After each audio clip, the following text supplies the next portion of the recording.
السلام عليكم ورحمة الله وبركاته. ازيكم عاملين ايه؟ يا رب دايما تكونوا بخير وصحة.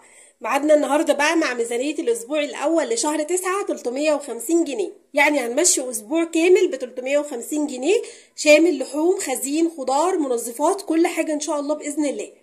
ان شاء الله الميزانية دي هتعجب ناس كتير جدا، هو مطلب جماهيري الصراحة. وطبعا انا عايزاكم الشهر ده بالذات، لو احنا امكانياتنا تسمح لاكتر من 350 جنيه في الاسبوع، احنا عاوزين نمشي نفسنا ب 350 جنيه بس، عشان نقدر نوفر فلوس لاخر الشهر لبداية الدراسة.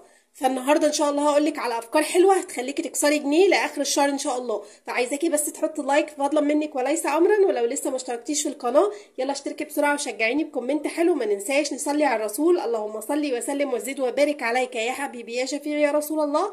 صلوا على النبي كتير في الكومنتات، وتعالوا نقول بسم الله ونبدا الفيديو بتاعنا. وطبعا زي ما احنا متعودين ان احنا دايما بنبدا الميزانيات بتاعتنا بالبنود الاساسيه بتاعتنا لكل بيت، اللي هو منظفات، خضار، لحوم، اللي هي الحاجات الخزين، الحاجات دي كلها. فانا النهارده ان شاء الله هقول لك على فكره حلوه كده تقدري تمشي بيها البيت ب 350 جنيه. انا عارفه ان المبلغ مش كبير، بس اهو بنحاول.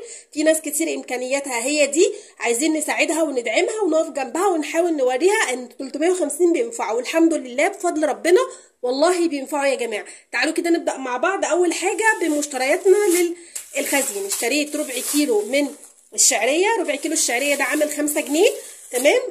كمان اشتريت كيلو الا ربع رز، ادي كيلو الا ربع رز كل ربع لوحده، وادي الشعريه يبقى معايا كده كيلو. طيب الكيلو ده انا هعمل بيه ايه؟ الرز ده لو احنا مثلا اسره اقل من 5 افراد هعمل في كل مره ربع كيلو مع شويه شعريه. طيب احنا اسره 5 افراد يبقى هعمل كيلو الا ربع ده على مرتين، وطبعا الشعريه هقسمها على كيلو الا ربع رز. تمام، هتمشي معايا تعمل لي حله حلوه الحمد لله محترمه، جنب العيش، جنب صنف الخضار اللي هعمله، جنب نوع اللحوم اللي هتشوفوه ان شاء الله، والدنيا معايا هتظبط. كمان هقولك على منيو حلو جدا هيمشيكي الاسبوع ده. خلاص، طيب كيلو الا ربع الرز عامل تقريبا 15 جنيه او 16 جنيه بالظبط. وكمان اشتريت كيلو دقيق، لان الدقيق ده بقى انا هعمل منه وصفتين ان شاء الله في خلال الاسبوع اقول لكم عليها في المنيو. كيلو الا ربع كيلو دقيق ده عامل 20 جنيه. خلاص، وكمان اشتريت نص كيلو مكرونه قلم، انت حابه تجيبيها قلم ماشي، حابه تجيبيها صغيره او سباكيتي ماشي، مفيش مشكله، بس الاسباجيتي هتبقى اغلى شويه. انا عندي كيلو المكرونه عامل 20، والنص ده عامل 10 جنيه. تمام، دول شويه الحاجات اللي هي بتاعه الخزين. انا عارفه ان هم قليلين، ولكن استنوا بس ما تستعجلوش، لسه هتشوفوا المنيو هوريكم احنا هنعمل من الحاجات دي كام صنف خلال الاسبوع. تمام. طيب انا طبعا اوريدي عندي اللي هم التوابل، ما عندكيش هتشتري ب5 جنيه من كل حاجه، ب5 فلفل اسود، 5 كمون، 5 شطه، هيمشوك ان شاء الله الاسبوع. تمام. وطبعا الزيت بناخده في بطاقه التموين، يعني مش هنحتاج ولا زيت، وان شاء الله هيكون عندنا التوابل. خلاص، تعالوا بقى نشيل الحاجات دي ونشوف اللحوم. نسيت بقى اقول لكم ان انا في الخزين اشتريت ب10 جنيه فول، وده عشان الفطار، ودمسته زي ما انتم شايفينه كده. ب10 جنيه طلعوا معايا 3 اكياس اهو، كل كيس ما شاء الله يكفي، يعني بسم الله ما شاء الله اسره كويسه 5 افراد، حتى طبق فول جنب مثلا بطاطسايه جنب بضايه والدنيا بتمشي. ف10 جنيه فول عملوا لي 3 اكياس، وكده ارتحنا من بند الفطار. يعني خلاص احنا كده مش هنشتري اي حاجه من بره. نيجي بقى لبند اللحوم. هنشتري ايه في اللحوم؟ هنشتري ربع كيلو لحمه مفرومه، وهنشتري ب60 جنيه بانيه. هتقسميهم زي ما انت شايفه كده. انا قاسمه ربع كيلو اللحمه المفرومه على كيسين، ادي واحد وادي التاني، وهتقسمي ال 60 جنيه بانيه على مرتين برضو، ادي مره وادي التانيه. ويفضل ان انت تقسميهم ستريبس عشان تقدري تعملي منهم يعني وجبه كويسه.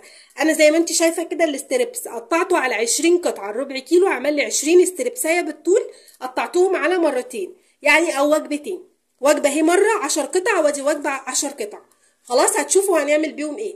طيب ادي كده 60. اللحمه المفرومه اللي هي الربع كيلو عامل ب 60 جنيه لانها مجمده، والبانيه هنشتري برضو ب60 جنيه، هيطلع زياده على الربع كيلو، هيطلع ان شاء الله باذن الله يعني ما يقارب النص كيلو الا حاجه بسيطه. يتفضل عندنا دلوقتي بند الخضار. انا لسه ما جبتش الخضار، انا لسه ما نزلتش عشان انا عندي دور برد شديد جدا، فما عرفتش انزل، لسه ما اشتريتش خضار. انا ممشيه نفسي بالحاجات اللي متبقيه عندي لسه من الشهر اللي فات، وان شاء الله باذن الله اول ما هجيب الخضار هوريكم الميزانيه بتاعه الخضار بتاعتي عامله ازاي. يعني احتمال انزل يا بكره يا بعده ان شاء الله، بس ادعوا لي اشد حيلي كده واقدر انزل، لاني زي ما قلت لكم تعبانه جدا والله. بس طالبه منكم تحطوا اللايك وادعوا لي دعوه حلوه من قلبكم كده، ربنا يجازيكم خير. طيب احنا كده لحد دلوقتي تعالوا نحسب حسبتنا. اشترينا لحد دلوقتي الخزين بتاعنا ب60 جنيه، منهم ال10 جنيه فول، واشترينا كمان ب120 جنيه اللحوم 60 و60، يبقى كام؟ يبقى معانا 180 جنيه. يتفضل كام من ال 350 جنيه؟ هيتفضل معايا 170 جنيه. ال 170 جنيه دول بفضل ربنا هقدر اعمل منهم حاجات كتير. هنزل اول حاجه كده هشتري شويه خضار في البيت، وهحاول بقى اكتر من الخضار لان انا هعمل منه حاجات كتير. هشتري مثلا 3 كيلو بطاطس، هشتري مثلا كيلو ونص او 2 كيلو بصل، هشتري مثلا 5 كيلو طماطم واصلصهم واحطهم في الفريزر يبقوا جاهزين عندي، وشويه الخضار بقى اي نوع صنف خضار كده او صنفين امشي بيهم الاسبوع، مع طبعا ربع كيلو ليمون وب5 جنيه فلفل، والدنيا ايه بتمشي. اشتري شويه خضار في حدود مثلا ال70 جنيه او ال80 جنيه، وهشتري ب20 جنيه توابل، بقى معايا ال100 جنيه. يتفضل 50 جنيه هشتري بيهم المنظفات بتاعتي. طيب المنظفات بتاعتي هتكون عبارة عن ايه؟ وزي ما انتوا شايفين كده دي المنظفات بتاعتي. ايه يا محمد المنظفات دي كلها؟ مبدئيا كده انا طبعا كنت مورياكم في مشتريات الشهر الكيس اللي هو اسمه بروميكس، اللي هو بتخففيه انت بتعمليه في البيت، بيعمل لك صابون السائل اللي هو بتاع الاطباق ده. خلاص انا عملته امبارح وبصراحه هو كويس بسم الله ما شاء الله، يعني مش خفيف ولا تقيل، عايزه اوريهولكم. بس هو مكتوب عليه ان انت بتعمليه على 8 لتر ميه، انا ما عملتوش على 8 لتر. يعني في اخت حبيبتي كده ربنا يجازيها خير كتبت لي في التعليقات اعمليه على 6 بس ما تعملوش على 8 عشان هيبقى خفيف. فانا بصراحه سمعت كلامها وعملته على 6، طلع على الشعره. طبعا هو لسه ايه يعني بيتقلب كده بيترجع عشان يتقل اكتر اهو، بس شايفينه اهو لا تقيل ولا خفيف، مظبوط. كانه بالظبط كده الصابون السائل اللي انت بتشتريه من بره. الكيس ده عامل 35 جنيه، عمل لي اللي انتوا شايفينهم دول و3 كيلو تانيين. يعني لسه في اكياس بس انا ما كانش عندي ازايز، حطيتهم في اكياس عملوا لي 3 كيلو بالظبط، يعني ان شاء الله غير دول 3 كيلو. خلاص اصبح ان كل الصابون السائل ده هيقعد معايا شهر كامل، ده كله ب35 جنيه، فهشتري لي كيس كده زي الشطره وابقى وفرت على نفسي باقي الشهر. وهشتري ب5 جنيه برسيل جل، وهشتري ب10 عجينه 5 و5، ده كده ب5 جنيه، انت هتشتري ب50، يعني ب5 و5 عشان تغسلي بقى انت براحتك. هيبقى معاكي مجموع المنظفات كلها 50 جنيه بالظبط. منهم الصابون المواعين انت مش هتشتري تاني باقي الشهر، انت خلاص اشتريتي مره، وكده تبقي لميتي منظفاتك وخضارك ولحومك والبقوليات بتاعتك كلها ب350 جنيه. طيب انت مش حابه حاجه معينه في اللي انا عملته ده، انت ممكن تجيبي فرخه وتمشي عليها الاسبوع كله، او ممكن تجيبي نص كيلو لحمه مفرومه، او ممكن تجيبي كيلو الا ربع بانيه، او ممكن تجيبي نص بانيه مع مثلا ربع مع كيلو مثلا من الاجنحه، او نص كيلو كبده وقوانص. اللي يريحك، انا بديكي افكار اقتصاديه وانت واللي يريحك. طب تعالوا نشوف مع بعض كده المنيو.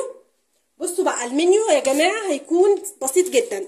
اول يوم هعمل فيه مكرونه بولونيز. المكرونه بولونيز انتوا عارفينها طبعا، بتكون اللي هي بكور الكفته، وانا طبعا عندي اللحمه المفرومه اهي. هاخد الجزء ده هعمله، هحط عليه بصل كتير وتوابل واعملها كفته جميله كده، وهعملها بصوص البولونيز اللي هو الصوص الاحمر، وبتبقى عندي احلى مكرونه. بصوا خطيره، جنبها شويه سلطه وشويه بطاطس لو تحبي، والدنيا بتمشي. ده كده اول يوم. تاني يوم ممكن اعمل حواوشي، اكتر بقى بصل على الربع كيلو، باقي الربع كيلو التاني اللي هو ده. خلاص هتحطي مثلا زي ربع كيلو بصل وتزودي الكميه بتاعته، وتروحي عامله احلى حبه حواوشي في الحياه. برضو جنبهم شويه مخلل اللي انت عاملاه في البيت وشويه سلطه، وجميل الدنيا بتمشي، او شويه سلطه طحينه لو تحبي. تمام. نيجي لتالت يوم هنعمل فيه رز الريزو، وهنعمل جنبه بانيه الستريبس. هناخد بقى الجزء الاولاني ده من البانيه وهعمله ايه الستريبس العادي، وطريقته سهله، تقدري تعملي سيرش وتعرفي الطريقه بالظبط، او ممكن تعمليها بانيه اللي يريحك. وهعمل جنبها رز الريزو. تمام. نيجي لتالت يوم هعمل بيتزا وبطاطس. بيتزا بقى اقتصاديه كده بشويه جبن مركونين عندك في التلاجة. مش عايزه بيتزا ممكن تمشيها يوم خضار قرداحي ورز والدنيا بتمشي. خلاص. نيجي الرابع يوم هعمل فيه رز وخضار، وهعمل فيه بقيه البانيه التاني، ما انا اسمع على جزئين، جزء هعمله ستريبس، والجزء التاني هعمله جنب الخضار كده، او مع صينيه بطاطس احطهم كده على فراخ كده على الوش، والدنيا برضو ايه بتمشي. خلاص.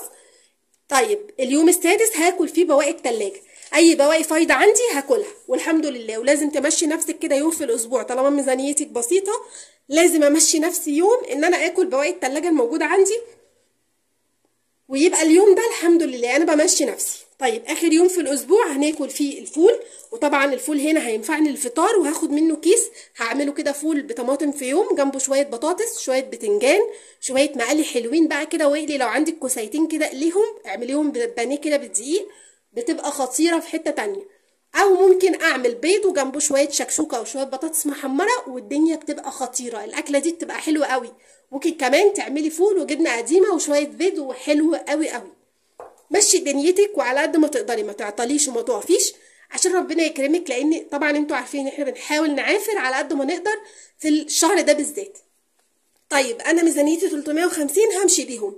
انا ميزانيتي اكتر هحاول اوفر حتى ولو 150 جنيه، لو انا ميزانيتي 500 جنيه خدي افكار من الميزانيه دي واشيل ال 150 جنيه اخر الشهر، هلاقي نفسي معايا من كل اسبوع 150، يعني تقريبا بقى معايا 600 جنيه انا قدرت اوفرهم من مصروف البيت، ينفعوني بقى للولاد اخر الشهر في المدارس.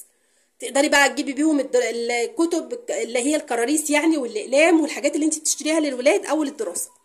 يا رب تكونوا استفدتوا من الفيديو، وبتمنى من كل قلبي ان انتوا تدعموني باللايك وكومنت حلو وتصلوا على النبي كتير، واوعوا تنسوا تشتركوا في القناه، واستنوا الميزانيه اللي جايه قويه جدا برضو، ولو حابين انتوا ميزانيات بمبالغ معينه اكتبوا لي وانا اعملها لكم.